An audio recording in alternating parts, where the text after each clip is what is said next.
J.K. Rowling causing controversy here, according to the New York Post. Why? Because of transphobia, they are saying. It's ridiculous. She went, so they keep on telling us it's not a big deal. Why do you care? Why is it an issue when we talk about the trans agenda? Well, she wrote, war is peace, freedom is slavery, ignorance is strength, and the, am I allowed to say that on air? I don't know. The individuals with male genitalia, that I'm allowed to say, who raped you is a woman. That is what she tweeted, right? I noticed how you were quiet. Am I allowed to say that? Can you say the P word? Yeah, you can say penis. You can say penis on the radio. Okay. All right. So there we go. In case anybody was wondering. Yeah, but yes. Wait, so here's so everyone understands. The issue is Scottish police, because you have to remember, I love Braveheart, and Scotland is like this imaginary, wonderful place in our minds from history and everything else. Scotland's a bunch of socialist commies now. Just remember that. They run the country. Everyone in Scotland wants the government to pay for everything, all their health care, whatever.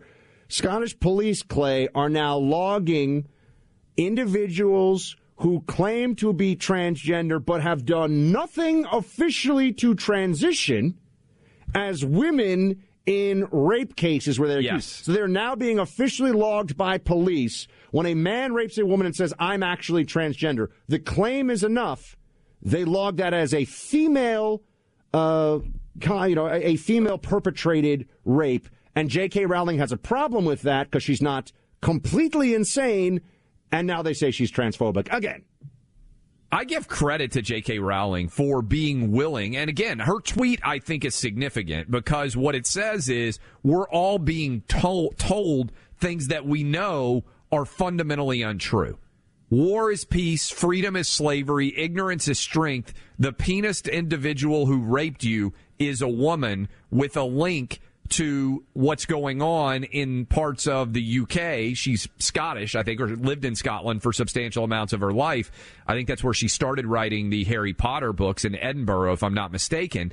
But the idea that you are accused of rape and you tell a police officer, actually, I'm a woman, and they log you if you are a man who was accused of raping a woman as a woman who has committed a rape, even though you have, as you said, male genitalia. I mean, it's all insane, and it ties in, honestly, with what we were talking about last week and what some of my writers at Outkick were on top of, which is the idea that this biological man who has decided to become a woman is setting all these different records now and doing it as a women's swimmer. And I give credit to J.K. Rowling because many celebrities, Buck, won't even say anything about these absurdities because they're terrified of exactly happening to her what's happening, which is she's getting attacked like crazy. I understand, everybody. She's a lib and probably a socialist, even though she's a billionaire. Like, she advocates for big government and socialist policies.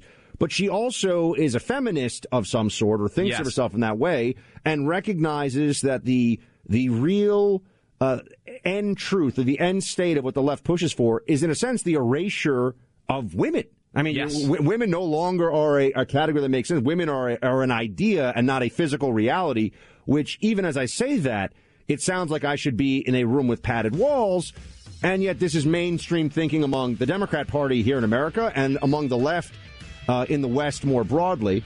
And I just think that J.K. Rowling deserves some credit for standing up. I'm with you, Clay, against the heat on this one.